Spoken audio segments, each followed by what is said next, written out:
hard to resist. They tell me Jesus loves me, loves me. The devil's trying to get me, G.O.D. won't let me live like this. Call him what you want to, want to. But in your heart you know who he is. He got you singing in the morning. He lifts you up out of your bed, and when you heard is what he said. Said, I'm the one and only Jesus. I'll be there when it's hectic, but my work won't be like in the Lord. I believe in the Lord. I believe in the Lord. I believe in the Lord. I believe in the Lord. Hello, hello, hello, everyone. Welcome to the Haiku Hour. I go by V Queen, I be Cass Mo. and we have a wonderful guest for you guys today in our March edition. This guy is a musician. He's a fashion guru. He's an educator. This man is the jack of all trades. Ladies and gentlemen, give it up for the one and only Bodine. Yeah. What's going on? Thank you. Bodine, I would like to welcome you to the show. Seriously. Thank you for having me. You have been a pillar in the community. You've been out and about in these streets. And I just want to know, what do you do? Talk to me about your just a background. A little bit about me. For one, first thing, my passion has always been music. Been doing music seriously for the past, give my age. I'm gonna say about 20 years. I'm also an educator, a school teacher. I teach high school English. I've been doing that for 10 years. Fashion designer, have a brand called Fro Nation Apparel. Been doing that for a good almost 10 years. I do mixed martial arts. I'm very active in the community. I was very heavy out in these streets during like the time of the Ferguson movement when Mike Brown was assassinated. And I just like to help out my community and support. I'm a big advocate for the St. Louis music scene. I definitely like to help and support up and coming artists, or just artists in general from the crib that's doing dope things.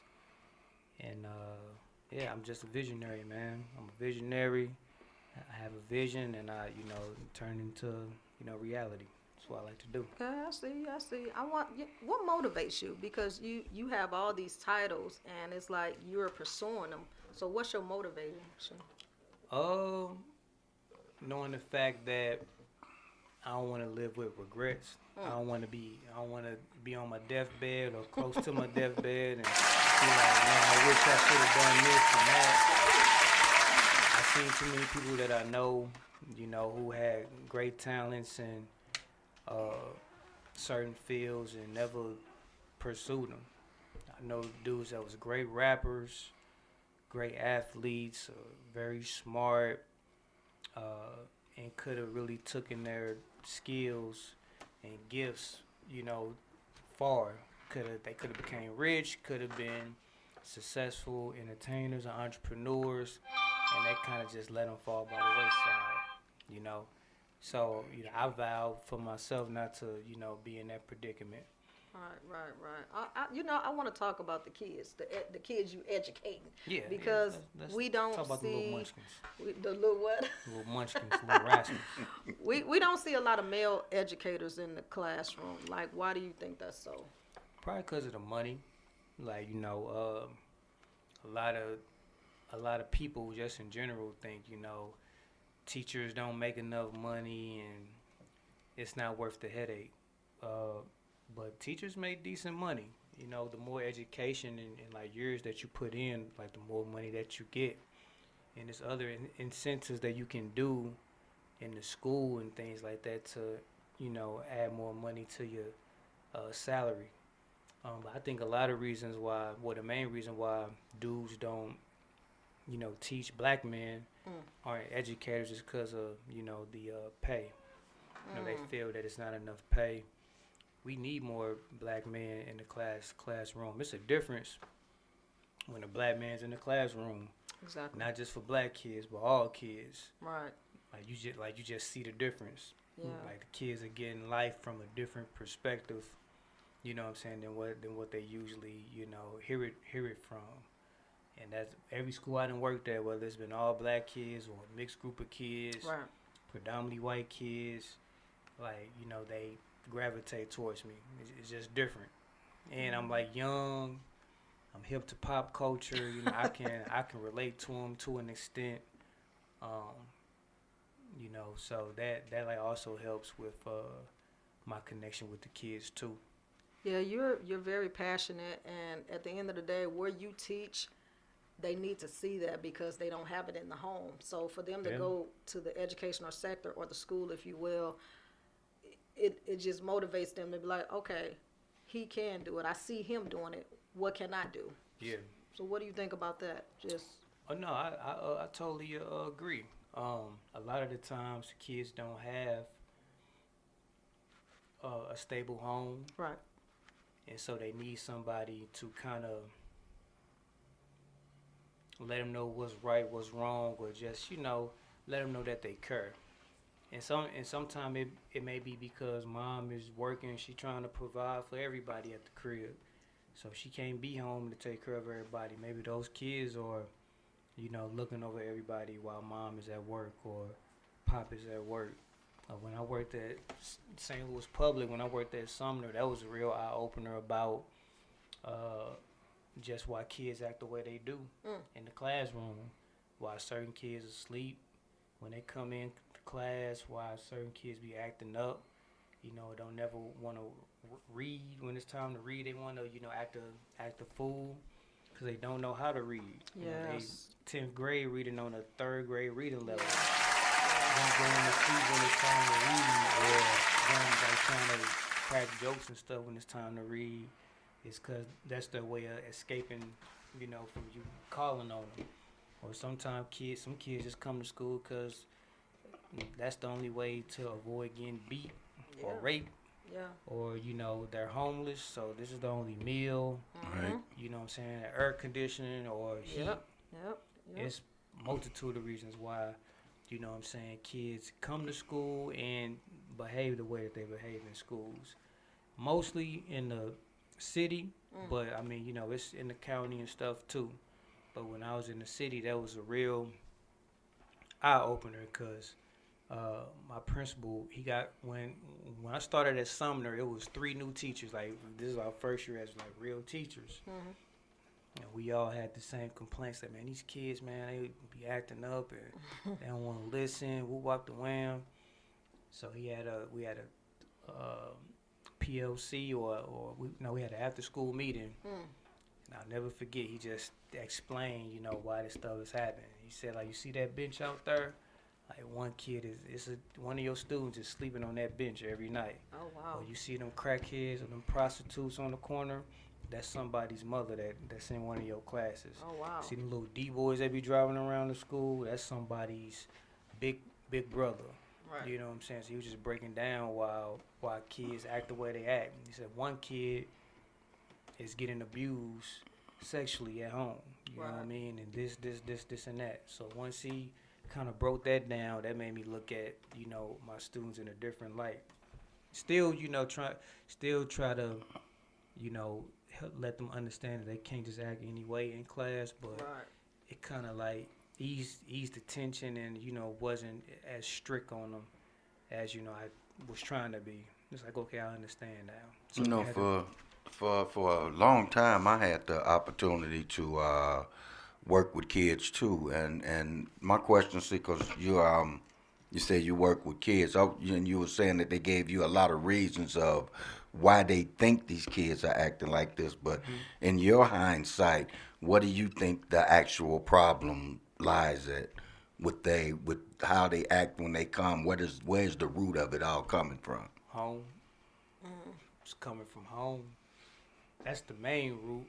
And then, it's up to the educators to build their relationship with, the students. You shouldn't even be trying to, first thing you should try to do as a teacher is build the relationship with the students. You shouldn't even worry about your lessons and all that. Like, you really shouldn't. Like, that first week, two weeks is getting to know your students, who they are, what they like, do they play sports, you know what I'm saying? Okay, Little things but how about do them. you implement such a conversation with that child? I mean, especially if you notice one coming in that's uh, always problematic. How do you start that conversation or Start a get conversation. start that conversation to get them to open up to where you can get to know them like that? It's just it's just a casual thing. Like I said, like soon as the year starts, that's when you start building your bond. You let them know who you are, you get to know them, and then you just build on that throughout the year. You know what I'm Right. saying? You start off building a relationship, you set the foundation of what you expect in the classroom, so that's already laid out. And then as the year progresses, you just continuously build the bond. Once the kids know that you care for them and that you genuine, then it goes from like there. That's Every true. every kid not gonna open up to you or tell you That's what's true. going on. That's true. So like I don't even try to, what I'm saying, open up to get every kid to open up. I'll just ask them, hey, everything cool? Right. You can tell when somebody not is Oh yeah, not it's happy or it's having an it's go off show day. itself. Yeah, Yeah, yeah, it'll what show I'm saying? itself. So like when I True. see that, I'll pull them to the side and be like, is everything cool? Right. If they say something, no, what I'm saying. If they do, then I listen. You know what I'm saying, and I go from there. But yeah, it's just letting them know that they can trust you and like that you care. Right now, have you ever had incident to where you tried to reach out to a child and they didn't like gravitate to what you were saying, and you got in touch with the parent, and the parent was the problem? It's a good question. Um, yeah, yep.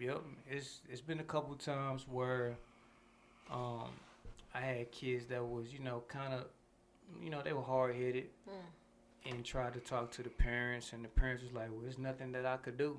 Mm. And I said, oh, okay, all right. Okay, and have And you that ever kind of had just yeah, have you ever had an incident to where you like not disciplined or said something to a child and they went and told their parents or something that you said something different? And you know what I'm oh what all I'm the trying to time. say is then they come to the school and say, "Don't talk to my kid like this," blah blah blah blah. Nah, So because once parents talk to me, my demeanor doesn't even give off that type of what I'm saying, right, energy. Vibe. right. I feel Because that. I already know not to talk to nobody kids super crazy. You know what I Right, mean? right, Because right. Well, nowadays, even with a smooth demeanor yeah. toward the kids, they'll take it the Oh wrong yeah, way. yeah, You definitely. know what I'm saying? And Now, blow it like out of proportion, you the know. kids may take it the wrong way, but Right. once I talk to the parents, like after the parents talk to me, it's a whole different, what I'm saying, tone. First they're Right. like, man, who this teacher, man? Put him on the phone. Who out the way? Then once I, you know, tell them what's going on and Right, right. Break it down break to it them. down to them, Right. then it'd be a different story. But I can understand the fact, like I said, I worked with kids, and I had to deal with unruly parents more than I had to do with the unruly kids. Yeah. Because they would come in. It's more what I'm saying is you got kids raising kids. Yeah. You come in to see me, and here it is, your child is 13 and you 23. You know what I'm saying? And That's I'm, crazy. I'm like, wow. And now here it is. Here's a child raising a child. Yep. And now you acting worse than your child acting. Man. So that's most of the things that's happening now that I see, because as you know, you got a lot of babies raising babies anyway. Because they were born early, and now you got them trying to raise these kids, and they doing more out on the streets than they is as far as trying to take care of their child. And that's what's I see wrong. There's that we got too many kids raising kids that didn't get a chance to be a kid themselves. Yep. And now they still stuck in that child mode and don't know how to raise a child because they still a child themselves. But I digress on that one. We talk on that one all day. I was a social worker during the COVID time frames, and obviously the kids had to, get their education in the home. So when they came back from COVID, I mean, the social interaction was all jacked up. The grades plummeted. Right. You want to talk on that in regards from your perspective, the COVID time frame as an educator? Yeah, COVID set kids back a year. So Yeah, like, although yeah. they was supposed, they moved on to the next grade level, they was kind of still stuck on the grade level that Yeah, they and were those at. that was already slow back, they really, they 2 years behind now. COVID, No, COVID came. What was that? It was 2020 or 2021. I want to say 2019, if I got to be honest, We- because I don't think they 2019. knew what it was. They were, yeah. It was 2019, but the school that I was at shut down. Yeah, so I came there in 2019. So 2020, the top of that year, what's it, 2021? One of them, but he shut the school down. It was in, I think, February, I believe. And then the rest of the year, they were still stuck on what to do. So it was just like, all right, you just create lesson plans and, have them, turn in work and do like a weekly Zoom, meeting. And so like a lot of kids, they were depressed, they Yeah. were isolated, Yep. you know what I'm saying? School was their like only time for interaction, with people, Yep. and people their age. So they were, a lot of kids were depressed. And like, of course, most kids, if they don't gotta do no homework and work, they not doing no work. They're like, man, shoot, All right, I ain't doing COVID. that. so like, we just had to, pass students, Oh, just wow. like just Right. cause. Then that next year, over the summer, they adjusted to the COVID situation, and we did virtual learning for like a semester, and that was still kind of bad because, the kids was. Everybody, they didn't have to have their videos on, their cameras on. Right, Yeah. right. So some kids accidentally slip and turn the camera on. They got on bonnets. They laying down. They playing the PlayStation. They not paying no attention to what's going on. Like what I'm trying to, teach them. Mom sitting behind them smoking a blunt. It was Boy, wild. that camera on? It was wild, man. Damn. And so that definitely hurt. You know what I'm saying? Well, like kids just learning. Then that next semester, that next semester, they started letting kids come back to the schools. Kids had the option to come back to the school or stay at home. Right. So there were kids that was at the school. I had to teach them, and at the same time teach the kids that was at home still. So I had my like board on, my computer connected to the board. It was on the screen. It was kids at home, Right. and it was kids at the school. Right. You know what I Okay. mean? So then they had to, we had to wear masks, and they had those little dividers. Yep. Right. It was just crazy. It like was a lot going on. So Let me switch the gears for you. We been on the kids too much. Yeah. I gotta go home to mine, so you good. Your music, yeah, I heard you say that you like to help out the artists. So where do you see the level of music right now in St. Louis? How do you Where do got you some see of it? the best music in the world. Okay. We can compete with anybody. You know. word. I agree with that. I agree with that. And how I gave back to artists, I had like a podcast and stuff like you guys. I had it. It's called St. Louis versus Everybody. I had a couple of them, like I remember that. 2011, I believe, 2012. I had the Show Me Show. It was like Okay. one of the first video, like live video ones. Like, we had the whole production. We had that. Then we had Whoop Radio with me and Haiku. Then me and Haiku did St. Louis versus Everybody. So Okay. that was my way of like giving back to artists. I was going out interviewing artists, putting it on the channel on the IG and things like that. I still do it from time to time. So like that was my way of giving back. And I still like when new artists come around, like how my big homies with Tef Poe, Rockwell Knuckles, how they reached out to me, like, you know, them some like legends. Right. And you Okay. know, they were. This was like peak Tef, peak Rocky. They put me on their projects, or you know, doing features, you know, for like mine and things like that. To just get, you know, put me under their wing and you know what I'm saying, just giving me advice and put me on shows. So I try to do the same for artists. You know, they reach out for features and things like that, or just advice in general. I'm always open, always willing to listen, get my critiques. I still try to, you know, come to people's shows when I had time. You know what I'm Right. saying? Just be supportive in any little way that I can. Okay, cause the reason I asked, wow, it's a lot of information. I've been working with a lot of artists, and I'm just seeing so much, man, so much backstabbing and hating on each other, man. I said I was gonna stop using that H word, but you know, you just see so much of it, man, and they it's like they refuse the crab in the bucket thing. Yes, sir. You know, Yes, they sir. don't want to see nobody actually get up here, and if they do, they always got somebody pulling down on them. You know what I'm saying? And I can't understand why is it like that? You know, because it's enough out here for everybody. And I believe the more that you collab with the people that's in your community or the artists that's in your community, the more that you collab and get out and network and stuff like that with the artists that's here, somebody in there is going to make it. But the thing is that they get, I'm gonna say, huge headed, big headed, you know, and think they the shit because they've been doing it in St. Louis for. Look here, if that's the first thing that you lead off with when you come to me is I've been doing this for 25 years, and I ask you where, and you can't tell me. I say, so you've been doing it for 25 years here in St. Louis, and you think you made it. You know, that's not making it to me. Not at all. You know, and that's not what anyone should lead off with their resume to begin with. You know, you've been doing this 25 years, and the only place you've been doing it is here, then that means that you haven't made any progress at all. Yeah. You know, so you can't run, because I've been promoting shows. And the thing that made me stop promoting shows was the artist that's been here in St. Louis ain't did nothing out of state, ain't got nothing on wax, ain't got no albums, ain't got no music out.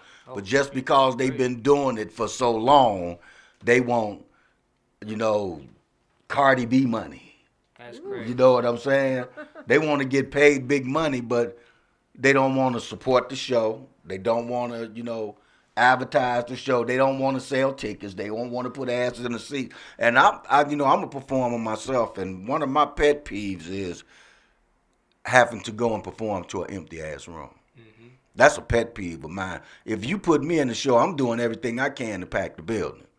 You know, if you come up with a price of what you go pay me, then that's the only money that I'm worried about is what's coming to me. You know what I'm saying? But that don't mean that I'm not going to promote the show because I'm worried about what the promoter making. Yeah. You know, why am I worried about what he making? I'm worried about, I want to see some asses in the seats too. You know, if that's the case, if I say I'm going to pay you $200 to perform, you know what I'm saying? But you don't want to sell no tickets. You don't want to help promote the show. And now you come in and there ain't nobody in there but about 5 people, but you still want $200. You know? You still didn't tell me, well, you the promoter, you supposed to, but you the artist. I say, that don't make you feel a little bad that you was on the flyer, got paid to do this show, and ain't nobody here? You think I'm the only one that's gonna look bad at this point? You know, and so what? How do you feel about that? You know, the promoter and the artist. You know, should both promote the show? Yeah. Should both be worried about seats, people asses in the seats, or should the artist just be worried about getting paid and perform? Oh, the artist should be worried about the people coming too. If I'm a promoter and I'm paying an artist, you know what I'm saying, a certain amount of money, if it's a nice amount, I expect you to promote it and bring people out. Now, Right. I'm gonna do my job too to bring Absolutely. people out that's Absolutely. like well. But I'm expecting you to put some footwork in too, though. Some, at least Especially a if little I'm- bit, if you I'm- know. If I'm paying you, you know what I'm saying, a nice chunk Right, of change. right. You know, put in the work. Right, but don't I think it's wrong for them to say, well, I want this amount of money. And I actually had a comedian get mad at me. I thought it was pretty funny because he wanted X amount of money, and I had to tell him, I say, see, you telling Pee Wee Herman jokes and you want Richard Pryor money. And that's not how this Wow, works. I'm not going to pay you that kind of money and you quote unquote almost funny. I call myself doing you a solid by putting you on the show, and you want to tell me I'm not paying you enough money. So what I did was I did pay him. I paid him no attention and went on the other way. What? You can go ahead. I hope that your career works out for you. I said it earlier today. It's them people that throw salt, because I had some comedians do it to me, and some others, they followed suit. And and it was like people stopped working with me. But there's one thing about me: you not gonna stop me from doing something that I enjoy doing. I don't care what you do, But it was always those people that threw that salt, threw that dirt, that disappeared. They faded to black quick to them all. I say, so you threw dirt on me, and now you just done faded to black. We don't even see you no more. But I'm still doing the same thing that I was doing.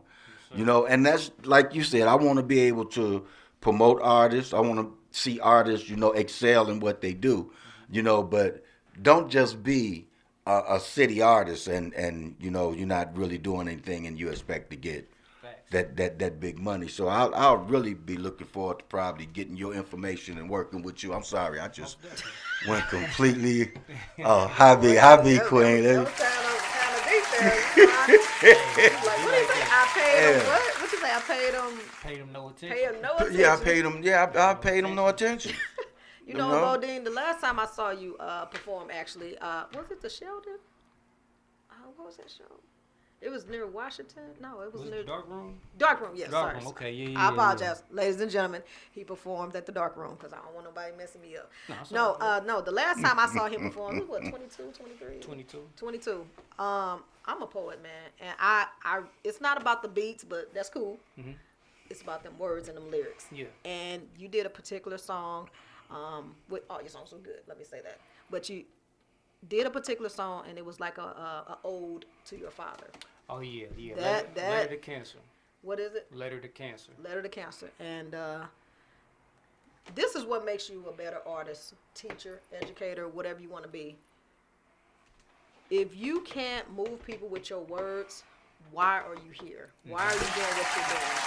And when you did that, and that goes back to your point, promoter, artist, whatever. I'm pretty sure when the person, the headliner or the producer or whatever he was with the Dark Room, he said, hey, I'm going to put you on the bill. You like, cool, let me do my part. And he like, let me do my part. Right. So you guys come together as one cohesive unit and you get it out there, and it was packed. It didn't matter if it was or it wasn't, but they came out to support you. When you're an artist or a promoter, the first people you go to is your warm circuit. Mm-hmm. Hey mom, I'm going to perform, you want to see me? Mm-hmm. Hey kids, hey neighbors, hey community, hey whatever, because what type of music you produce. But that song, man, you want to address it, talk about that song? So that song, my dad died in 2017. He died of stage 4 lung cancer. He was diagnosed with it like November of 2016. So it like took him out quick. So that song was just like a letter to cancer, like expressing my anger towards it and how, it took, important people away from me. My dad was one of them. But then like at the end, what was that? No, that's a different song. But just expressing my anger and sadness of how cancer does people. Know the feeling. Makes them suffer. It takes them out. Like around that time, 2017, I say 2017, 20 to 2020, 2021. I knew a lot of people that died from cancer, got diagnosed with cancer. So a lot of people was catching cancer. Know what I mean? Did you have cancer too, sir? Yeah. I was diagnosed in 2021, prostate, and had it removed. And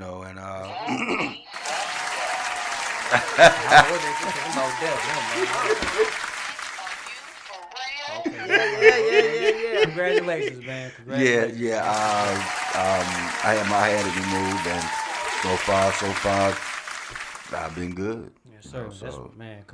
That's a Congratulations, blessing. bro. Yes, That's sir. a blessing. Thank you. I I appreciate like it. that you always pay homage to your father, of course, and your mother as well, because we're gonna always be their children. We're Yeah, gonna always be their definitely. children. So I feel no matter what, in everything you do, you're gonna keep paying homage to him because you're For like, sure. hey, pops, you did a good Yes. job. Yes. You know, you were there Yes. watching me here Yes. in this present playing the flesh, and now you're in a second dimension, if you will. And I know you watching me, but I'm a little bit selfish. I want you here.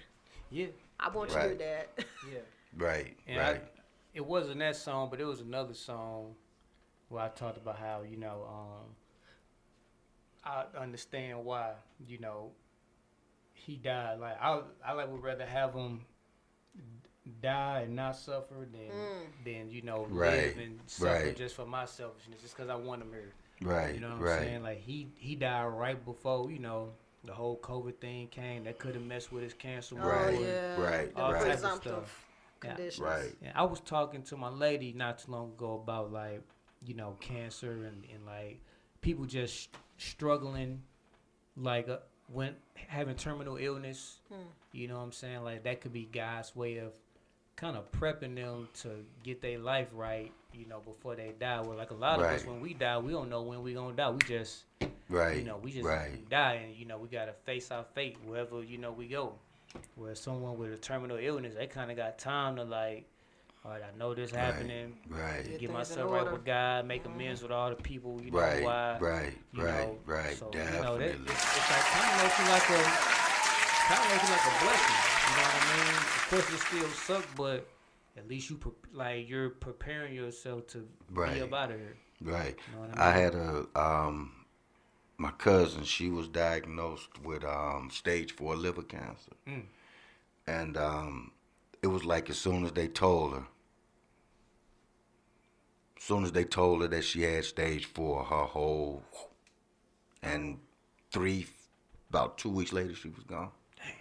I mean, soon as they told her that what she had, it's like it just drained her, and just that shock of them telling you that you had stage 4, it just took her completely out. She was just gave up living. I don't know.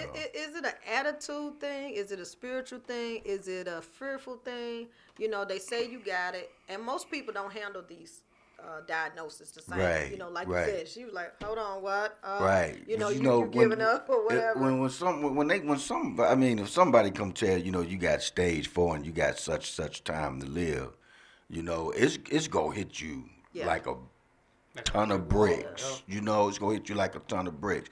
And like you said, some people just give up at that moment. It's like, well, what? I ain't got nothing to live for. You know what I'm Right, saying? right. You just told me Walk I around got with the stage oxygen 4 and ain't can. shit you can do. They You told know? my dad he had up to a month to a year. But him and my mom wasn't telling me and my brother all this stuff, Aw. that Right. so we was kind of like, not in the clear about what was going Right. on. They didn't want you guys to But- be worried about it. So I was in denial about it anyways. I was like, he didn't have strokes and all that. He'll be okay. You know what I mean? So, but it was very serious. Oh, Yeah. And wow. of course, when he was around me and my brother, he was trying to play it Oh, off yeah, like he it go- was okay. But when he was with my mom, though, like that's when it was. Like, I Right. Yeah, yeah. that's when he let them tears out. Oh. You know what I mean? So, Right. and then Wow. also like the power of the tongue too. Like my dad when I was growing up, he always used to tell me, he's like, man, I'm probably not gonna live long and woo wop the wham. So that was another thing. Like I was kind of already like, what's the word? Kind of already mentally prepared Prepared for it. because he always Right. used to tell me, he's not gonna live long. So I was kind of used to kind of him saying that and things like that. It didn't really hit me until he actually died. Right. Right. But even then, like afterwards, I kind of took it better than everybody else because I kind of looked at the big picture. Like he not suffering no more. I knew he had his life right with God, so like that's kind of where I was at with it. You know what I mean? But Right. still, it like sucks not having them, but I had them for, a long time, longer than most people had they, father. You know what I'm Right. saying? You So still won't reveal that age, huh? He like, I had him for he work them words. So yeah, man. So I had him for a very long, time. So I was blessed about that. You should be proud of that. And to be, you're absolutely right, because it's a lot of us that wasn't able to have both our parents in our lives. I had my mom. I barely knew my father. And I lost him first. But when I lost him, it hurted, but it didn't, because I really didn't know him. I knew of him, but I didn't know him. Yes, sir. But my mom was a whole different story. Yep. That was my heart. So I can feel you, but like I said, some people I just was fortunate enough to have that two parent, love in their homes, man, and I'm so glad that you're one of the young men that was fortunate enough to have his father in his life, and have that love for your dad like you have and you expressed in your pieces. Working, well, we already went over the kid stuff, but we got to go back. Well, you talking about mentorship, right. dad? We got. I won't call. I heard you say that you like to do things in the community, and that you was out there, with them with the Mike Brown thing, man. So the things going on out in the streets now. What do you think the big problem is, besides, of course, gun control, which is no such thing? For one, man, the kids just need more. Like, they need more stuff to do. They need more rec centers, things for them to get into, so they can stay out these streets. That's what done took that over. Mm-hmm. I'm gonna say when you was growing up, because I know when I was coming up, I spent more time outside than anything else. You can't do that now.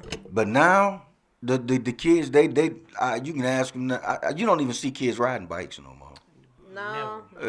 You don't see them riding bikes. You don't see them in the parks playing basketball, football, softball. The only time they do that is when they're at school. Mm-hmm. Because why? Social media, video games. That done took all that away from them. And like you said, they don't make anything anymore after school things to do. Programs, do they still do school trips and stuff? Do they? They do sporadically. Yeah, they still got field trips and yeah, things like that. they actually still do them. Oh yeah, all the time. They take kids to colleges and you know what I'm saying. That's bad. You know what? That I have to ask. Do they still do that? They ain't got those programs, Upward Bound and Science Awareness. And I'm pretty sure that's what I grew up off of. I'm pretty sure that they do, but it's like the county. You know what I'm saying? Like the county. So I teach at a county school. I teach in Hazelwood. Okay. So they got those incentives for the kids. I'm not really too sure about the city schools, like a Sumner. You know what I mean? Or something like that. I don't really know. And you know what's bad about that is they have those after school things that they do, and they do them for the kids that's doing real well in school, and it'd be like 3 people on the bus. 3 of them. That's bad though. I know it's funny, but that's messed up.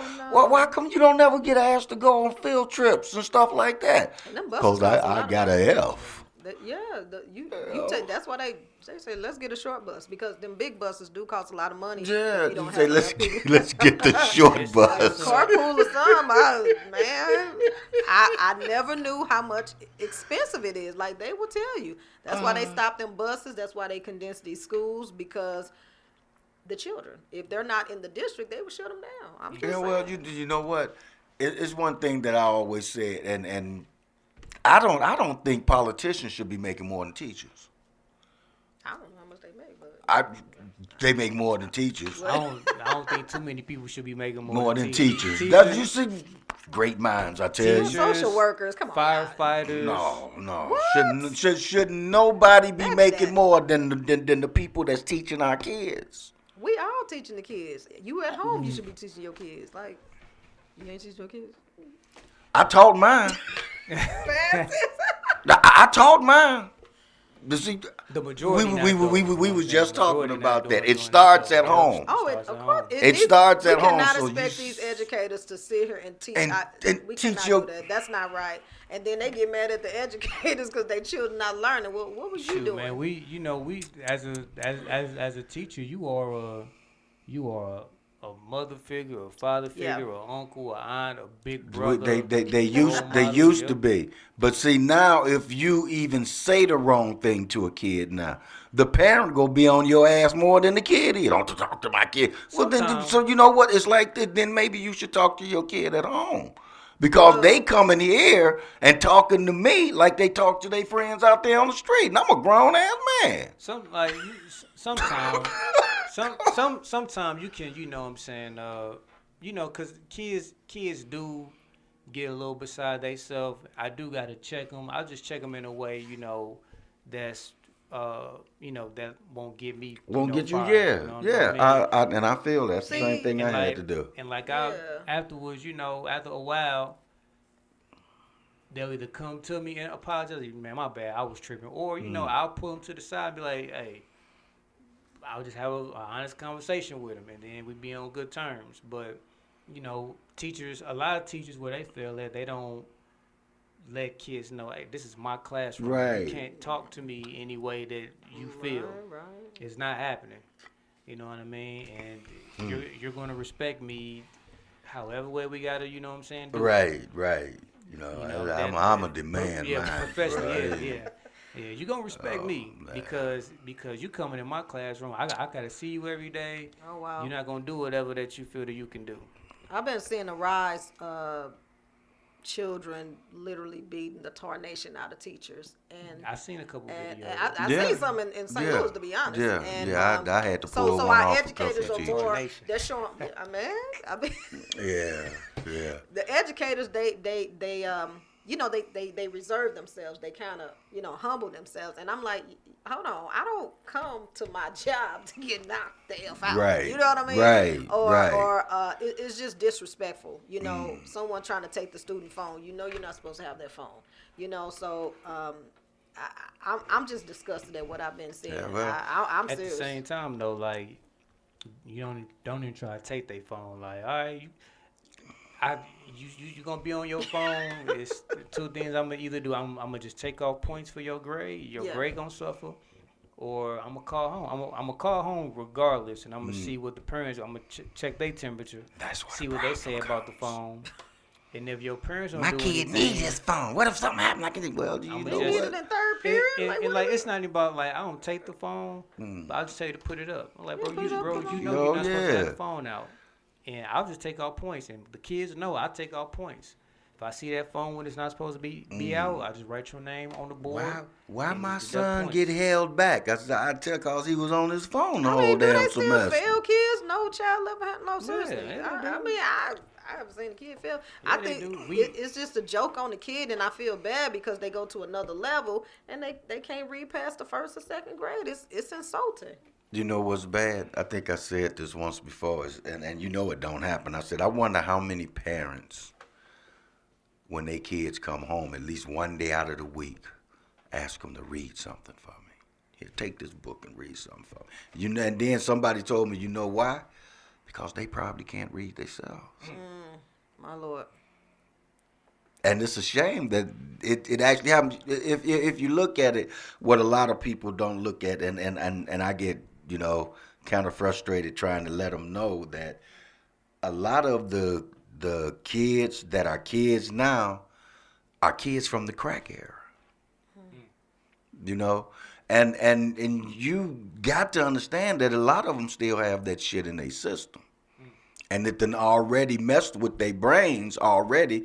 And what they called it, they got, what's that stuff that they say these kids when they start giving them all those stupid ass drugs and shit? Like a syndrome. Ritalin. Yeah, when they start giving them all that and saying that they did, no, they ain't. Special and all that. If you forgetting the fact that some of these kids, and I'm not saying all of them, because I'm not saying that during my period that everybody fucked up and did that shit like I did, but it was an epidemic. Yeah. You know, and a lot of the kids that's got kids today was part of that epidemic. You know, and it don't just jump out your body. You know what I'm saying? If you are the product of somebody that was doing drugs and you were born, it messed with your brain. I'm not saying that it's still in your system, but you weren't born with all your screws. You know, and now trust me, you done passed that on to your kids. It's a vicious cycle, but you know, and I said this, and I mean this: women are some of the strongest creatures on this planet. Ooh, say that again. Clap or something. You know, let me make sure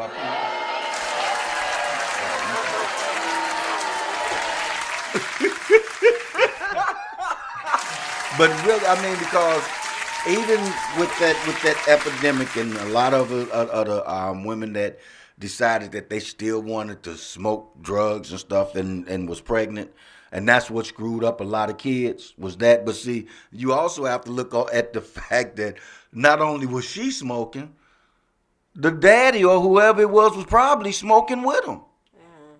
So that's, I mean, you just was born with it in your system. Ain't nothing you can do about it. Drug exposure. Right, you know, and now you wondering, why is that kid acting like that? Well, did you ever think that maybe their parents was in that part of that epidemic, you know? And we hate to put labels on it, but that's exactly, you know, y'all watched that damn thing with Saint in it. They was selling all that crack cocaine. Y'all know how that, y'all know how that got in our community, man. Come on now. We are exactly where the government wanted us to be right now. Yep. When they tore down all the project buildings, we are exactly where they wanted us to be. You know what I'm saying? Y'all all know that them projects were number one big ass experiment. Oh, yeah. But now what in the hell did you think they was gonna put all of them people that they had in that experiment when they tore all them buildings down? Now here it is, you stand in this nice big old building that you've been in, you got big screen TV, and they just move somebody on Section 8 right next door, and you go to work, come home, and wonder where your shit at. Come on now. What did you think them people was going to do? Move next door to somebody and say, oh, we got to get civilized now? Man, they breaking in your shit as soon as you go to work. Come on now. It was a failed experiment. And we exactly where they wanted us to be. You know, that's why they tried to take. Batteries. You gotta get some batteries for these. This stuff don't work. That's just like they tried to tell us we can't whoop our kids no more. Yeah, that's crazy. Yeah, okay. You know, they gonna tell us we can't whoop our kids no more, but it sure worked for y'all ass when y'all was whooping our ass. Yeah, it worked for me. It worked wonders for me, bro. It worked wonders for me. Mr. Bodine, let me shift podcast. There you go. There you go. All you, honey. He buried somewhere. Tell me about Fro Nation. Tell me about the birth of Fro Nation, would you please? Let's go. What is Fro Nation? Fro Nation the Pearl, man. First, it just started off as a rapper. I just needed like something that represented me when I, wasn't around. Like kind of how like Jay-Z, Rough Riders, everybody had their own like brand. Logo, when you see when you seen that logo, that record with the R, that was Rockefeller, vice versa. Rough I just Riders. wanted something like that, you know what I mean, to just represent me when I wasn't around, and so I drew like the back of my head with a comb, and then I had my cousin who was an artist. He made it. You know what I'm saying? Yeah. Better. Right. That's how Fro Nation came to be. And I just turned it into like an actual, brand. It like represents us. It represents, our culture. How our hair is an important part of pop culture. Yeah. It's an important part of, history. It's a lot that goes, on with this fro. Back then, we couldn't even wear fros to work. Facts. But, they thought fros were unkept. It was uncool. They talked bad about, our hair. A lot of blacks back in the day, they used to press conk their hair. Yeah. Things like that because they were, they wanted to be more white. Well, and we got the best hair on the planet. Say that again. And that afro just represents coolness, represents being carefree. You know what I'm saying? it represents our struggle, our power, you know what I'm saying, during the 70s with the Panthers and, that whole era, everybody used to wear their, rock the afros. It represents strength. It just, it's just a great and powerful, hairstyle to have. So that's what Fro Nation represents. Afro Nation, Black Nation, whatever. Everybody around the world, it's blacks all over the world, and some have fros everywhere. So, and it's not just for blacks too. Whites wear fros. Yeah. You know what I'm saying? Asians, Latins, all of that. They do everything that we do now. Yeah, for sure. Come on, they do everything that we do now. I do support your apparel work. Yes, you do. Shout out to you, man. You've been holding me down since day one. Greatly appreciate it. I'm gonna need to get that. I got you. This is 101, but I'll definitely make you one. I'll make it a 2 or 2. That's what I'm talking about. Sure. That's what I'm talking about. But what's that FroNationApparel.com. I'm sorry, he was clapping. I'm sorry. What do you apologize for? It's him. It's him. FroNationApparel.com. Yeah, please support him. Yes, we got to support our black business. Whether it's modeling, whether it's clothing, music, whatever. Let's support. Let's not ask for a handout. I said support. Right. That's support with a capital S. So while I got your attention, yes, sir. April 6th, will you like to come on my show called Love Overtime and showcase your music? Okay, for sure. I can go on ahead and see if you're available so I can tell you exactly what we need. You're so silly. That's right, y'all. We're going to do some haikus here real quick. What time is the show? That show is from 9 to 10:30 in the evening. Yep. Okay. And what it is, you bring about 10 tracks on a flash drive, and you'll be sitting right here, and you play them in what order you want to while I interview you at the same time. It's the takeover. The studio will be yours to play your music, and it will be live on YouTube. Then, after you finish playing your music, you can get up on the stage and perform one of your songs. I got you. And it'll all be live on YouTube. I'm about to freestyle. You want me to come on? Come on with it. The Queen in the house, y'all. Yeah. I'm going to be on the show. I don't know much about much. But it's all right. When we used to host the haiku, wordplay haiku, every time we had a feature come on the show, I would do a ode to them, if you will. Here we go. Mr. Bodine, I got here go yours, my friend. So when you get on, if you got another album, I'll do my haikus on your album. I always want to do an introduction to somebody. All right, these don't have titles. Innovative King, Bo, community servant, well-rounded person. Innovative King, Bo, community servant, well-rounded person. Honor his parents, paying homage to his craft. Educate the youth. Honor his parents, paying homage to his craft. Educating the youth. Well. Musician, made man. Come on, brother. Oh, I didn't know you had 3. I'm sorry. I'm trying to honor the brother. Hey, look here.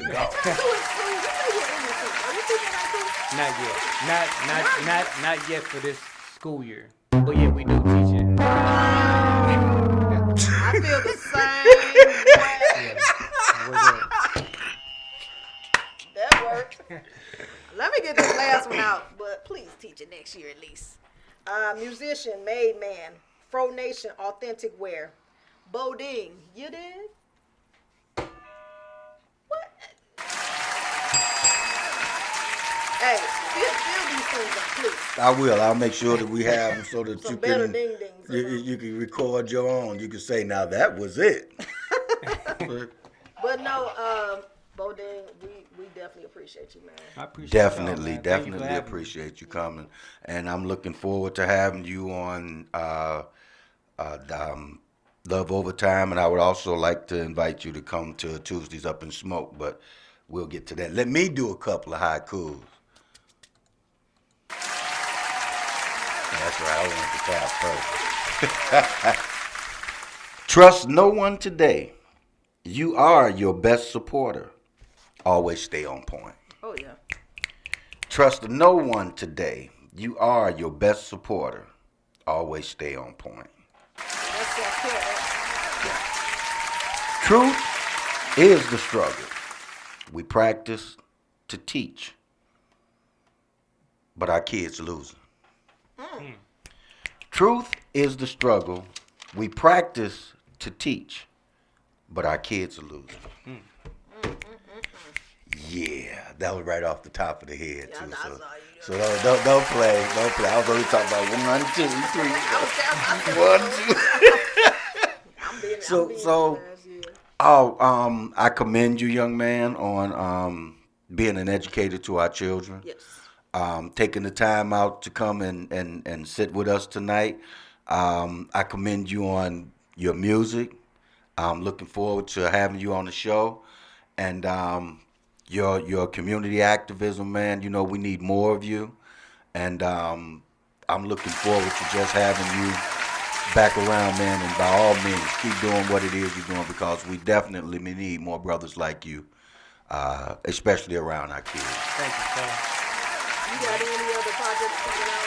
Yeah, I also I got a project coming out probably May. It was supposed to come out in February, but I had to push it back. Still was tweaking it. It's called Memento Mori.